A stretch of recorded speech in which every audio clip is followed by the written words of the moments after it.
So the first hot take I want to challenge is one person commented, whatever you do consciously, whatever you do consciously doesn't work if you're filled with negative subconscious beliefs. Until you fix your internal programs, you run in circles.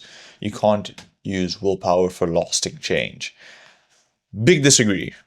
And that might be surprising to some people because they think, no, you have to be happy with the inside before it starts radiating outwards. And I'm not saying you shouldn't go work on your insides and whatnot. You should do some soul searching, you should do some meditation, journaling, therapy, all these things that help you fix your inside. But I don't think you should put a blocker on external progress because of internal blockers. And what I mean by that is most of the time you're not going to feel ready. Most of the time you're not going to feel like you're in a state where you can start working on yourself. You're going to think there's things that are blocking you. And it's that old homage of if I only went to the gym whenever I felt good enough to exercise, I would never go to the gym. And I think the same thing applies for standing up for yourself and working on yourself. And there's some studies that kind of agree with this. There was a 2021 meta-analysis that was published in the Journal of Consulting and Clinical Psychology. And it was basically comparing behavioral activation, which is called BA, versus the more popular one, cognitive behavioral therapy. Most of you might be familiar with cognitive behavioral therapy. Is that therapy where you basically adjust how you react and think of things. There's a lot of internal work that goes to cognitive behavioral therapy. And I love cognitive behavioral therapy. I practice it quite often because I have a lot of patterns I need to break in myself. But this study was comparing the two of them. And what behavioral activation is changing your habits towards things. That's acting on things. So it's kind of the two sides of the person speaking about conscious effort towards something and subconscious beliefs. Because cognitive behavioral therapy is tackled by subconscious beliefs, while behavioral action tackles the conscious things that you do. And they isolated the two. So they did behavioral activation as one, cognitive behavioral therapy as the other. Well, actually, I should really say that. They did behavioral activation as one, whereas you only do behavioral activation. And then cognitive behavioral therapy, they included behavioral activation.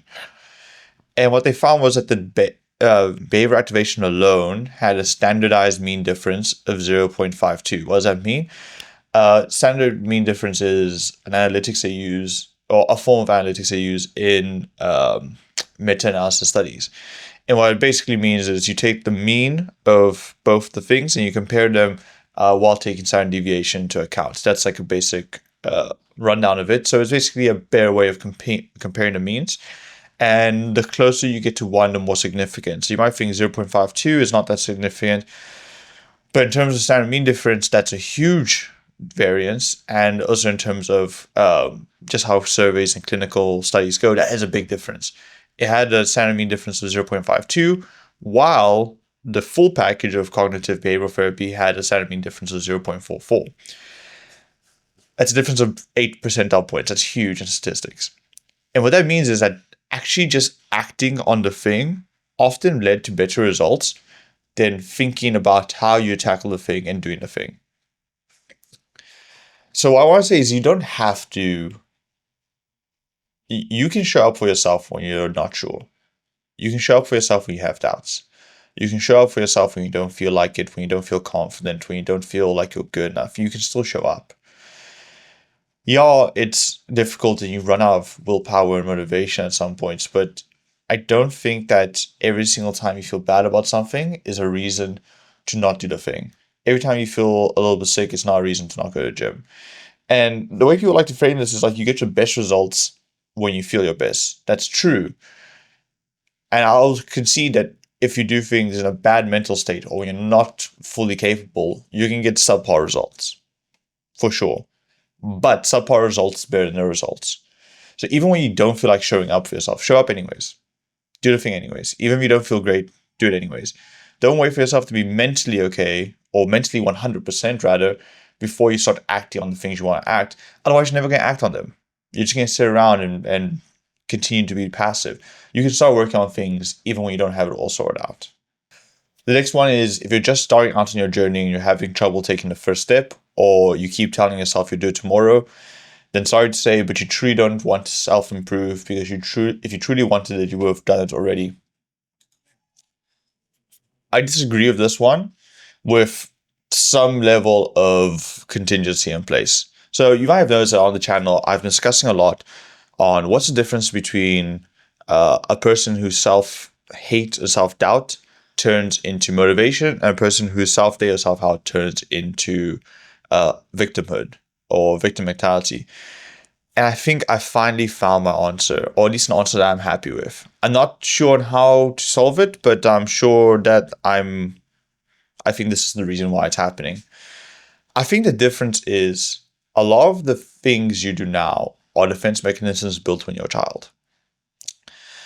And I'll phrase it like this, right? Let's say you have issues with your weight as a kid. You're an obese kid or whatever. This is my case. I was an obese kid.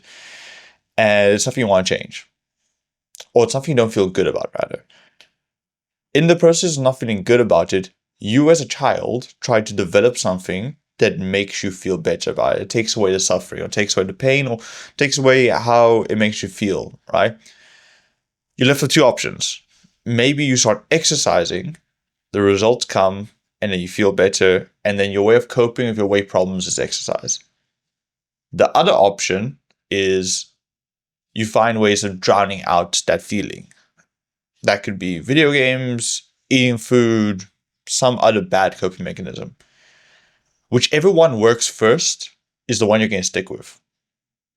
So you build this childhood coping mechanism around the problem, and then you keep it there so that you can defend yourself from the bad feelings.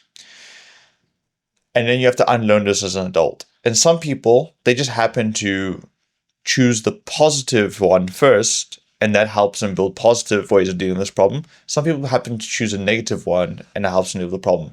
Either way, what you find is it's really hard to unlearn those characteristics as you've grown up. So people that exercise to deal with the weight problems find it difficult to sit down and talk to somebody and psychologically analyze why they have this big fear of the weight, you know? Other people that chose the numbing portion, where it's like, let me just drown it out, find it very difficult to exercise. So once you've chosen your coping mechanism, it's very hard to change it. There's a study that actually agrees with this, made by the CDC and something called the Kaiser Permanente. And they studied what's called landmark ACE, which is adverse childhood experience. And they took a bunch of people who would get scored on the adverse childhood experience. So how much is something that happened in their childhood affecting their current day, or how severe was your childhood experience? And I think there's like a score from 0 to 5 you could rate a person. And they found individuals with a score of 4 or higher were 260% more likely to struggle with focus and task completion than those with a score of 0.